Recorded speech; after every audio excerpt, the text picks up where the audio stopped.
Hello everyone, हमारे narrations चल रहे थे और इससे पहले हम 6 क्लास कर चुके हैं। अगर आपने वो नहीं देखी तो वो देख ले। हमने हर तरह के टाइप को आपको क्लास वाइज बताया है ताकि आपको क्या है कोई कंफ्यूजन ना हो। और अगर आपको फिर भी कोई कंफ्यूजन है तो आप कमेंट करके बता सकते हैं। ये टाइप 7 है हमारा और ऑलमोस्ट ये लास्ट टाइप है हमारा। तो इस टाइप में हम क्या पढ़ेंगे कि कई बार क्या है रिपोर्टेड स्पीच में क्वेश्चन टैग के रूप में यानी कि आंसर दे रखा होता है या क्वेश्चन टैग लगा दिया जाता है, चाहे वो इंटरोगेटिव सेंटेंस हो चाहे इंपेरेटिव सेंटेंस हो। तो उनके अंदर इस तरह अगर क्वेश्चन आ जाता है तो उसे कैसे सॉल्व करेंगे और कैसे उसका डायरेक्ट से इनडायरेक्ट करेंगे वो आज हम देखेंगे। तो उसके बहुत ही आसान है।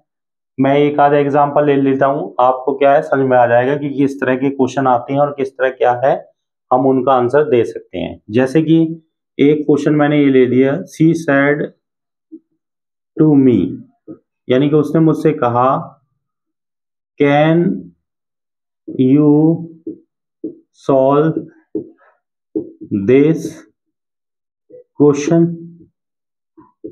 कि उसने मुझसे पूछा क्या तुम इस क्वेश्चन को सॉल्व कर सकते हो। और इसके बाद यहां ले रखा होगा इस तरह आई सेड यस, या तो यस में क्या रखा होगा या फिर नो में क्या रखा होगा।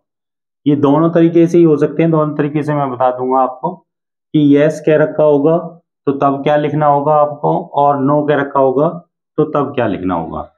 और आपको एक बात ध्यान रखना, ये इंटरोगेटिव में भी हो सकते हैं। जैसे कि एक अब इंटरोगेटिव का केस है, तो इंटरोगेटिव में अगर इस तरह क्वेश्चन लगा आए, क्वेश्चन टैग आए, तो उसे कैसे सॉल्व करेंगे पहले हम ये देखेंगे। और इम्पेरेटिव सेंटेंस के अंदर भी ये इस तरह आ सकता है, तो इम्पेरेटिव में कैसे सॉल्व करेंगे उसको भी हम देखेंगे। अब यहाँ पे कहा कि सी सेड टू मी, यानी कि उसने मुझसे कहा can you solve this question, I said yes, मैंने कहा हाँ। तो इसमें सारे रूल वही लगेंगे जो हम पहले पढ़ चुके हैं।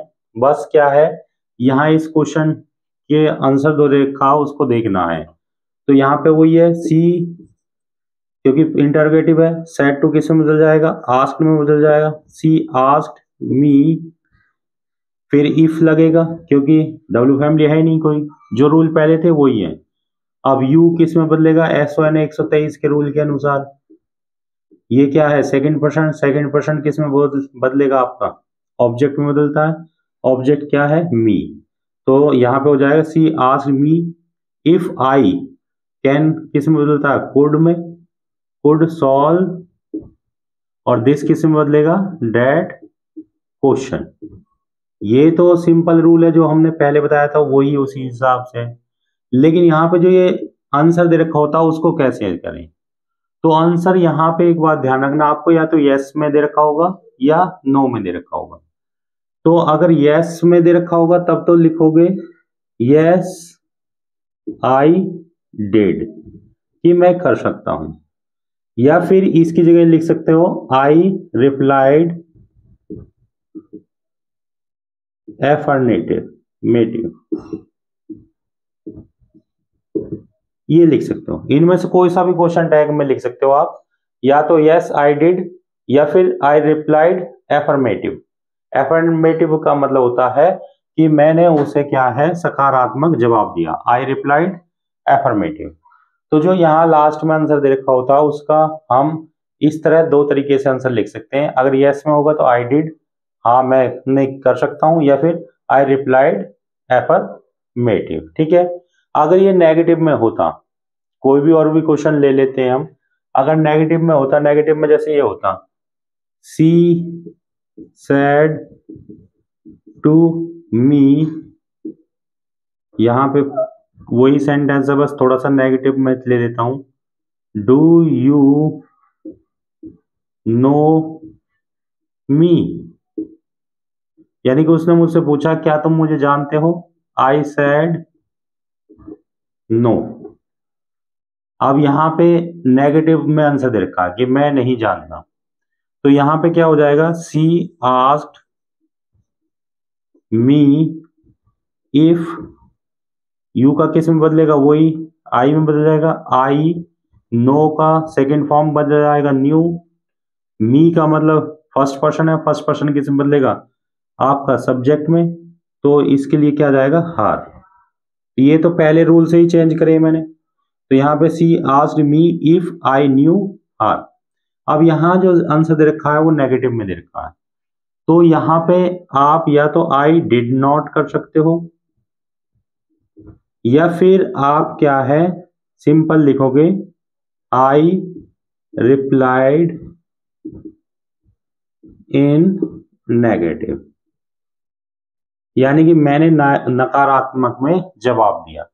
तो ये दो बात ध्यान रखनी है आपको। अगर यस में है तो आई डिड कर देंगे, और क्या है आपका, या फिर आई रिप्लाइड एफर्मेटिव। और अगर नेगेटिव है तो उसमें आई डिड नॉट कर देंगे, या फिर आई रिप्लाइड इन नेगेटिव। तो ये जो क्वेश्चन का आंसर दे रखा है पीछे इंटरोगेटिव सेंटेंस में, उसका आंसर हम पीछे इस तरह लिख देंगे। एक तो इस तरह का टाइप है आपको, जो आपको पता होना चाहिए। बाकी आगे का पोर्शन वही है जो पहले हमारे रूल थे, उन्हीं के अनुसार उसे चेंज किया है। केवल क्या है यस और नो के आंसर को ही हमने यहाँ आपको बताया कि उसको सेम ऐसे ही लिख देते हैं। आई रिप्लाइड एफर्मेटिव कर देंगे अगर यस में होगा, या फिर आई रिप्लाइड इन नेगेटिव। इनमें से कोई सा भी आप क्या है याद रख सकते हैं। लेकिन यही क्वेश्चन कई बार क्या है इंपैरेटिव सेंटेंस में भी आ जाते हैं। तो इंपैरेटिव सेंटेंस में कैसे आएंगे उन्हें भी देख लेते हैं। तो एक तो ये क्या क्वेश्चन के आंसर आ सकते हैं, यानी कि ये क्वेश्चन दे रखा है और उसका आंसर ये दे रखा है, इस तरह आ सकते हैं। और एक इंपैरेटिव सेंटेंस में आ सकते हैं। इंपैरेटिव सेंटेंस में कैसे आएंगे उसको भी देख लेते हैं। चलिए इंपैरेटिव सेंटेंस के एग्जांपल ले लेता हूँ। देखिए इंपैरेटिव सेंटेंस में अगर आएंगे तो इंपैरेटिव सेंटेंस में इस तरह आएंगे कि आपसे कहा ही said to me open the door, और यहां पे क्या है फिर लिख दिया विल यू, इस तरह आ गया क्या तुम इसे करोगे, सिंपल ये पूछा गया। उसने कहा ही said to me open the door, उसने मुझसे कहा कि ओपन द डोर यानी कि दरवाजे को खोलो। फिर एक वहां पे क्या क्वेश्चन लगा दिया विल यू, क्या तुम उसे खोलोगे। अब यहाँ नेगेटिव हो या पॉजिटिव हो, इंपैरेटिव सेंटेंस में जो इंपैरेटिव सेंटेंस होते हैं उसमें हम इसको इग्नोर कर सकते हैं, उसमें इसकी कोई ज्यादा अहमियत नहीं होती। केवल क्या है अपनी बात को थोड़ा सा दबाव देने के लिए उसको लगा दिया जाता है। तो जो हमने अभी पहले कराए थे जो इंटरोगेटिव के साथ उसका आंसर दे रखा उसको तो लिखना जरूरी होता है, लेकिन ये इस तरह के जो सेंटेंस होते हैं ये इंपैरेटिव होते हैं, इन्हें इंपैरेटिव सेंटेंस बोलते हैं। तो इंपैरेटिव सेंटेंस के अंदर अगर इस तरह कोई क्वेश्चन टैग लगा रखा है तो उसको क्या है हम इग्नोर कर सकते हैं, उसमें कोई दिक्कत नहीं है, उसको हमें लिखने की कोई जरूरत नहीं होती। तो यहाँ पे सिंपल आ जाएगा he asked me to open the door, इस तरह उसको हमें क्या है लिखने की ही जरूरत नहीं होती।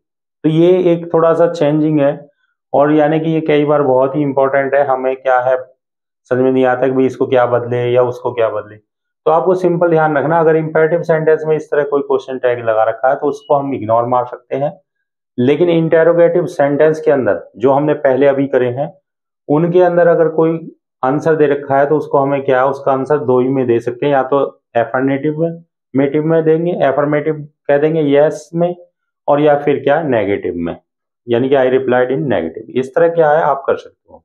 इसका और भी एग्जांपल ले सकते हैं, जैसे अगर नेगेटिव में ले इसका ये हो जाएगा he said to me bring this book. अब यहां पे ये लिख दिया मैंने कि इस बुक को लेके आओ, वुड यू नॉट, ठीक है। इस तरह कुछ भी नेगेटिव में भी लिख सकते हैं।